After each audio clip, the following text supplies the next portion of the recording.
Ninja2dan, and I'm going over a few guides for the game 762 High Caliber. Originally this game was released from One C Company, and a few years ago you could also get an unofficial patch for the game. This was put together by Raz with a pretty decent fix of a lot of different problems that the original game had. In addition to the unofficial patch, Raz was putting together a mod called the Blue Sun mod. This originally went through a couple other game names, but now on Steam, 762 High Caliber is also available. One thing with the Steam version of the game is that when you go into the properties of the game, you're also able to choose the betas tab, and from the betas tab it says community patch and BSM. What that means is even through Steam you are now able to access the unofficial patch with the Blue Sun mod already installed and ready to go.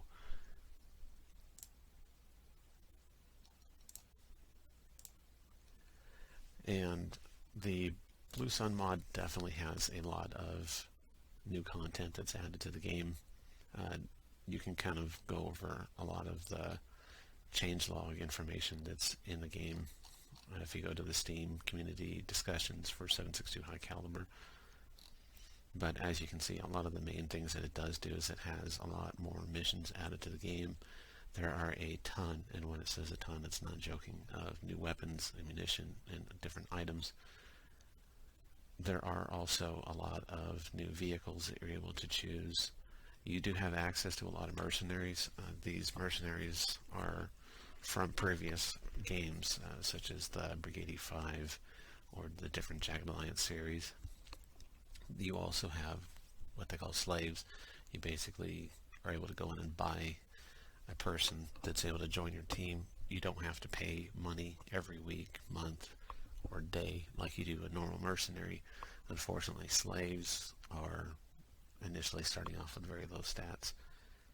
There's also a new class system where you can distribute XP and level up your skills.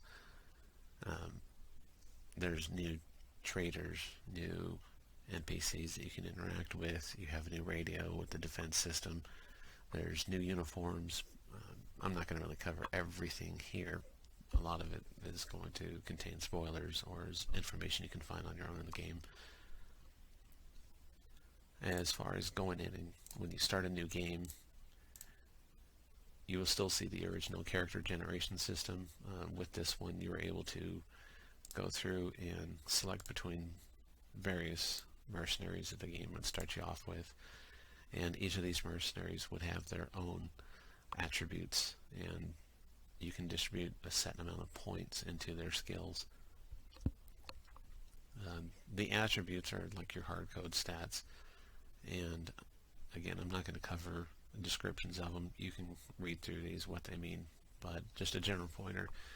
In my personal opinion, when you're starting off, some of the most important stats to have as far as attributes: strength. The higher your strength, the more equipment you're going to be able to carry, and that is, in my opinion, a really big thing, because you can't give your characters a lot of loot. You can't give them better body armor. You can't give them bigger weapons if they don't have the strength to actually carry them without crawling around instead of being able to run.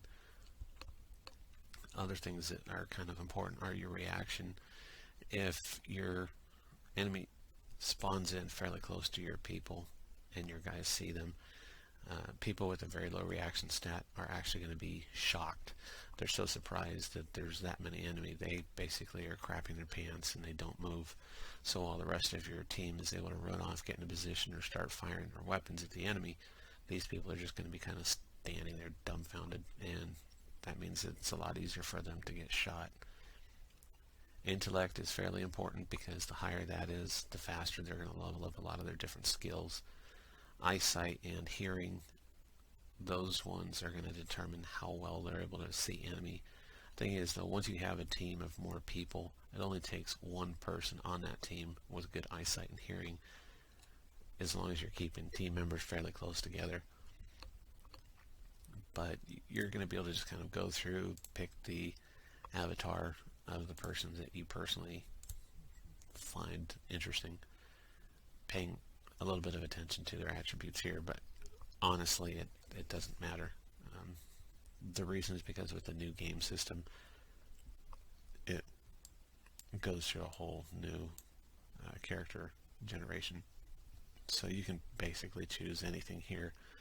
Once you click Start Game Now, it'll then introduce you to the Blue Sun mod, at which point you are now able to do the proper character selection. For this, again, noted that there are different class systems, so you're going to have a few select classes that you can choose from.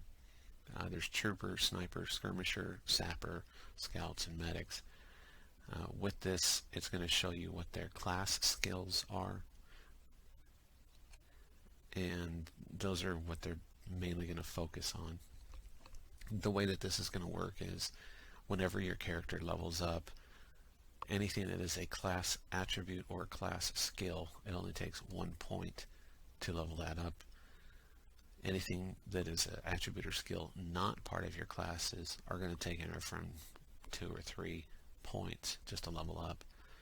So in other words, it's going to cost you more points to level up non-class skills and attributes, which is why you're going to want to choose a class that concentrates on attributes and skills that you personally are going to be using more often. Honestly, things like a medic, I don't really recommend that as your main character, simply because you're going to be healing either after combat at doctors, or your medic is going to be more of a support role within your team. But you just pretty much can go through, choose whichever one you want. So if you prefer to do a sniper, you would choose sniper. So at this point, it will then have your class attributes and skills. You initially are not going to have any attribute points to assign. If you click on check attribute, you're now able to look at what your character currently has for attributes. If those are acceptable to you, you can go ahead and complete it. Otherwise, you can go ahead and decrease points in order to reassign them. So for example, if you wanted a little bit less energy, you can take a few points off of it, at which point you can then go in and increase it into some of your others. So even though it is a pre-generation system, you're still able to go through and slightly modify some of your stats. When you're done and you choose to create your character, you're going to see your current stats for current game level, which I'll explain later, your player class level, how many kills you've personally made, your total team kills, and just a bunch of various attribute information.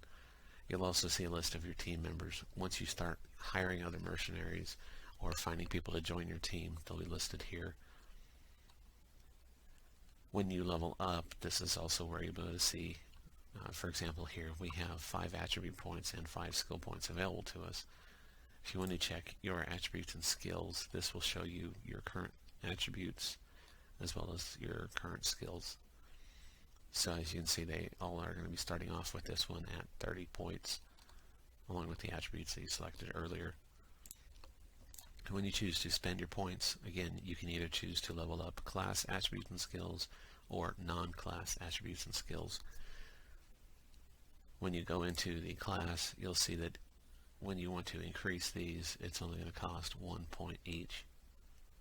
So we have 5 attribute points. So you have your different attributes here and a couple of skills for your class. The non-class attributes and skills, it will tell you the cost of points to level that up. So again, even though these are not in your class, if you have enough points, you can still level these. Once you have finished, you can then exit out and close.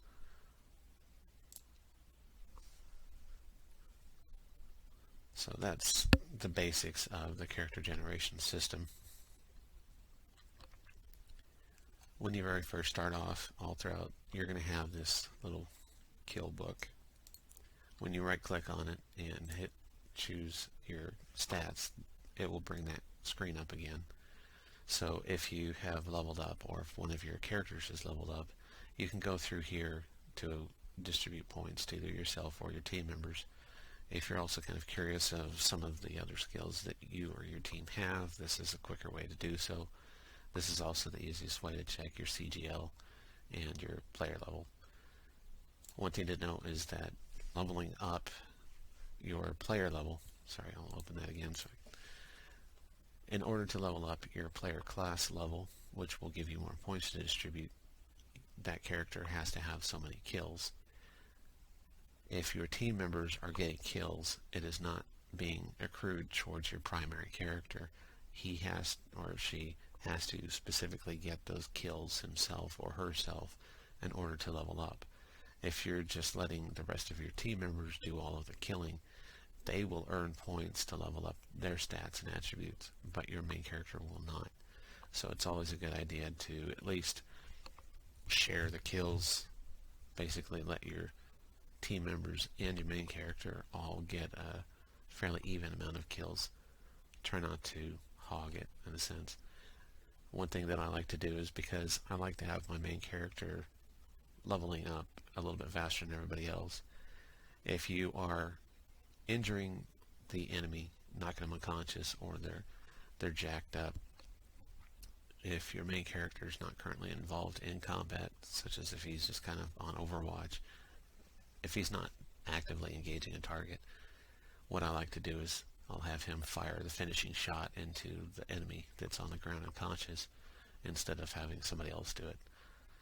In certain instances, you might even be able to have your main character just run up and stomp their head into the ground, kill them, finish them off.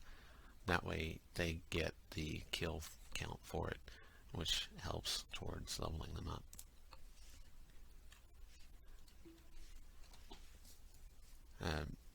So that's basically how attributes work.